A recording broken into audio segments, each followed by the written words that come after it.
The most important thing about my portfolio isn't what I buy, it's what I decide in advance I won't change. In this video, I'll show you how I think about constraint, what stays fixed, where change is allowed, and how I allow progress to happen without destabilizing the system. Not changing things is often confused with inertia, but it's actually an active feature that an investor can choose as part of their strategy. Markets change constantly, and human emotions often change faster than fundamentals.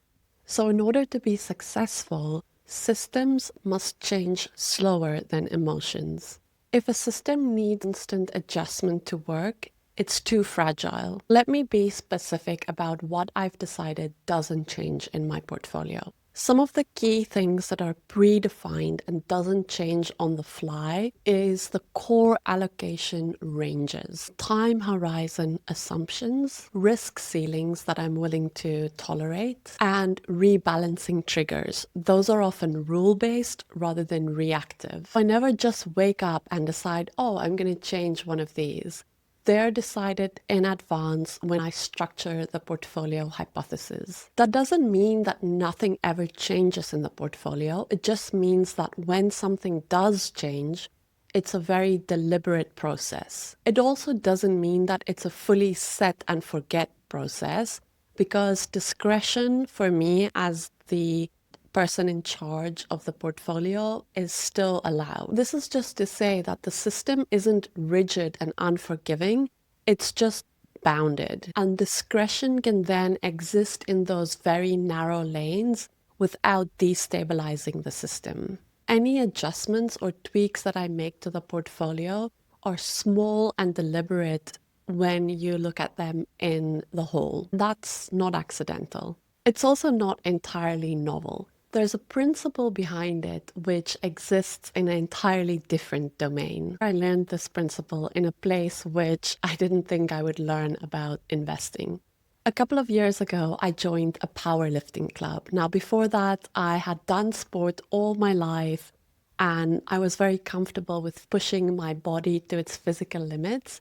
But that was mostly cardio, swimming, running, triathlon. And I had never really fully gotten the grasp on strength training. Like most things I do, I decided that I wanted to fully immerse myself. I want to learn from the best, and I want to learn everything I can about strength training in order to adapt a system that is best for my body.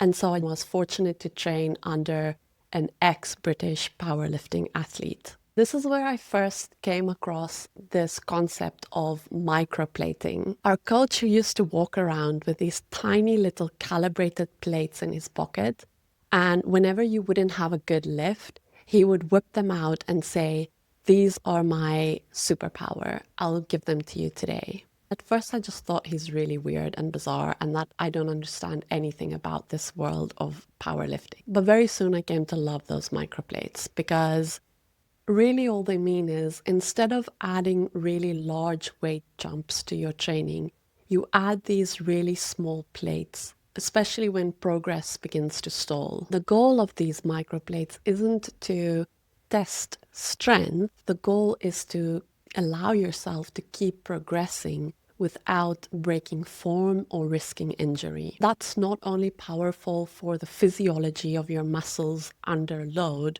to keep progressing and keep building, it's also really powerful for your psychology in terms of keeping you motivated. I think about portfolio decisions in a very similar way. When you make changes to your portfolio, the size matters more than the conviction behind the decisions. For me, microplating in investing therefore means allowing progress without forcing timing, precision, or emotional commitment. At first, you might think this sounds very similar to dollar cost averaging. Dollar cost averaging is when you consistently add a small amount to your portfolio on a fixed time basis. That might sound similar to this idea of microplating, but there's actually a really key distinction between the two. I would say dollar cost averaging is time driven. It's often automatic, and it's very much based on a schedule that you predefine. Whereas microplating, in this instance of investing, is decision size based. It applies to adjustments in the portfolio, not just to buying. And it's focused on reducing plateaus and avoiding regret. In essence, it's not about buying on a schedule in the same way as dollar cost averaging, but rather it comes down to making decisions that are so small that being late, being early, or maybe even being wrong doesn't really matter. This means that the decision in essence is small in relation to your whole portfolio. It's often reversible and it doesn't require perfect time. Once you see it laid out, it becomes much easier to reason about it. Let's look at it in its 3 core layers. In essence, you have your inner core, which is fixed. It's relatively unchanged, and that often relates to your long-term allocation logic, your risk ceiling, your time horizon assumptions, and essentially things that don't change frequently. This is the core of the portfolio. This is where discipline lives. Then you have your middle layer. This is the progression layer, and this is where the microplating idea comes in. This layer is rule-bound, it's incremental, it's intentionally small, and it's often where your non-binary decisions live. This doesn't mean that you're experimenting in this layer. It's just that you are focusing on progressing without destabilizing the system or the portfolio. Finally, that brings us to our outer layer.